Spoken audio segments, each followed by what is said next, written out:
বিশ্ব নবীর তরিকা আমি ঠিক করে নেব, আমি কোরআনের পক্ষে চলব, হাদিসের পক্ষে চলব, আমি কারো পক্ষে চলব না। ওই দিন আসার আগে আমি যদি কলেমা শাহাদাত পড়তে পড়তে, কলেমা তৈবা পড়তে পড়তে যদি কবরে যাইতে পারে, ও বন্ধুগণ, আমার ভাগ্য খুলে যাবে, আমার নসিব খুলে যাবে। সুবহানাল্লাহ। হযরত আমিরুল মুমিনিন ওসমান গনি রাদিয়াল্লাহু তাআলা আনহু যখন কবরের কথা তিনি শুনতেন, ও বিশ্ব নবীর সাহাবী আমিরুল মুমিনিন, আপনি যখন জাহান্নামের কথা শুনে এত বেশি কান্না করেন না, আপনি যখন ফুলসিরাতের কথা শুনেন এত বেশি আপনি কান্না করেন না। আমিরুল মুমিনিন গো, আপনি কবরের কথাকে কেন এত বেশি কান্না করে? হযরত আমিরুল মুমিনিন ওসমান গনি রাদিয়াল্লাহু তাআলা আনহু জবাবের মধ্যে বলতেছেন আর কইতেছেন, বন্ধুরে, আল্লাহর নবী বলছেন আখিরাতের প্রথম মঞ্জিল হবে কবর। প্রথম মঞ্জিল কি হবে? কবর। কি হবে? আখিরাতের প্রথম মঞ্জিল হবে কবর। বিশ্বনবী বলছেন কোন ব্যক্তি যদি কবরের দরজা পাস করতে পারে, কবরের মঞ্জিল যদি পার হতে পারে, জান্নাত পৌঁছানো পর্যন্ত মধ্যখানে আর কোন বিপদ থাকবে না, আর কোন ঝামেলা থাকবে না। সুবহানাল্লাহ। প্রথম দরজা হলো কবর। আমি যদি কবরে ফেল করে বলাই, আমি যদি কবরে ফেলার মধ্যে ফেল হয়ে যায়, কিন্তু আমার জান্নাত পৌঁছানো পর্যন্ত অনেক বিপদ আপদ মুসিবত আমার ভিতরে এসে যাবে। বন্ধুগণ, প্রথম দরজা কবর যদি আমি পাস করতে পারি, তাহলে আমার জন্য আপনার জন্য নসিব করে গেল। আর কবরের দরজা ওই সমস্ত মানুষ পার করতে পারে যে বন্ধুগণ, যার ভিতরে আল্লাহ রাব্বুল আলামিন বলছেন আকাদা রাব্বুকা আল্লা তা'বুদু ইল্লা ইয়্যাহু ওয়া বিল ওয়ালিদাইনি ইহসানা।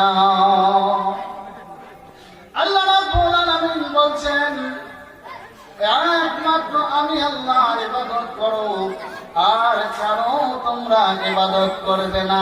কার ইবাদত করবো? আল্লাহ। একমাত্র কার? একমাত্র আল্লাহর যদি ইবাদত করতে পারি তো বন্ধুগণ, আল্লাহ রাব্বুল আলামিনের ইবাদত করতে পারি। ওয়া বিল ওয়ালিদাইনি ইহসানা, তার সঙ্গে যদি আমি আমার মার সঙ্গে সৎ আচরণ করতে পারে, আমার পিতার সঙ্গে যদি সৎ আচরণ করতে পারে বান্দাগণ, অবশ্যই আমার ভাইরা, আমার বন্ধুরা, ইবাদত শব্দের অর্থ আপনারা জানেন। আল্লাহর ইবাদত করা, আল্লাহর হুকুম মানাটাই হলো ইবাদত, নবীদের সুন্নাত মতো চলাটাই হলো ইবাদত। আমি যদি আল্লাহ রাব্বুল আলামিনের কথা মতো চলতে পারে, বিশ্ব নবীর সুন্নতের উপরে যদি আমল করতে পারে, অবশ্যই আমি ওয়েলকাম ওয়েলকাম ওয়েলকাম। আল্লাহ বলেন ফাদখুলি ফি ইবাদি ওয়াদখুলি জান্নাতি।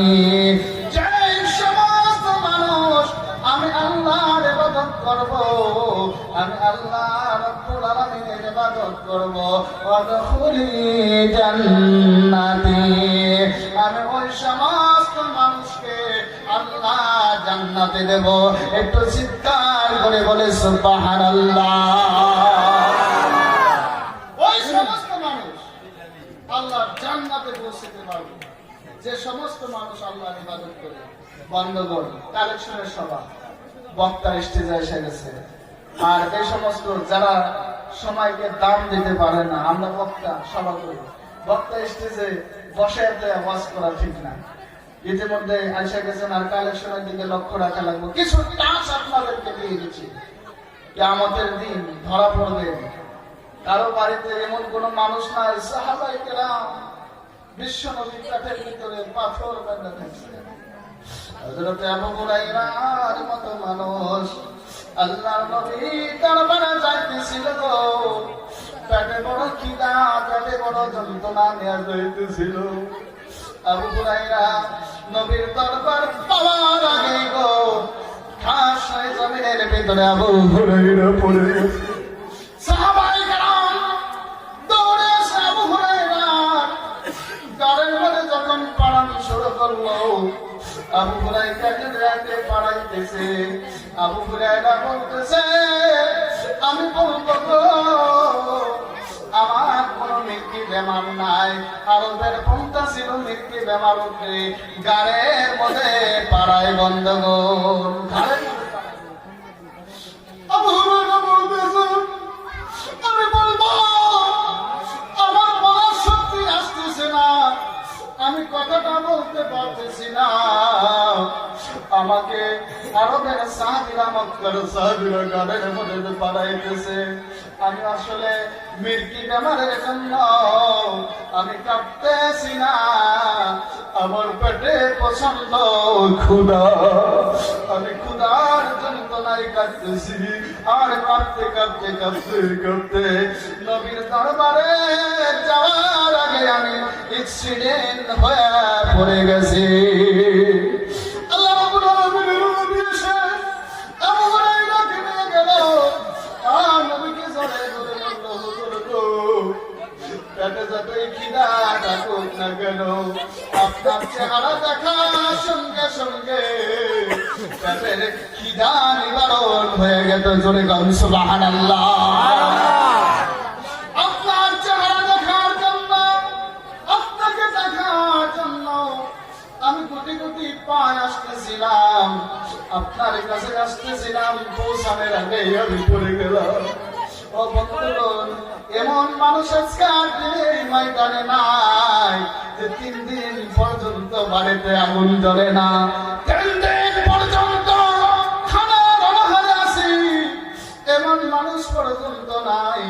বিশ্বনবী খানার তুলনায় ছোট্ট ছোট্ট পাথর মনারে টোপলা বানায়া নবীজি জুব্বা মুবারকের ভিতর দিয়া পড়ে থাকতে বন্ধগণ। এমন মানুষ এই ময়দানের ভিতরে নাই। কিয়ামতের দিন আমরা ধরা পড়ে যাব। সাহাবায়ে কেরাম অত ক্ষুধার যন্ত্রণার ভিতরে, অত কষ্টের ভিতরে সাহাবায়ে কেরাম নামাজ ছেড়ে দেয় নাই, আল্লাহর ইবাদত ছেড়ে দেয় নাই। আমার বন্ধুগণ, আমরা যদি নামাজে গাফলাতি করি, আমরা যদি দান করতে গাফলাতি করি, কৃপণতা করি, কিয়ামতের দিন সাহাবাদের চেয়ে কষ্ট আমরা করি না, সাহাবীদের চেয়ে কষ্ট আমাদের হয় না। ওদিকে লক্ষ্য রাখি, আর বেশি বলবো না। আমার বন্ধুগণ, আপনাদের যে অঞ্চলে মাদ্রাসায় পৌঁছতে পারে বড় ভালো লাগছে।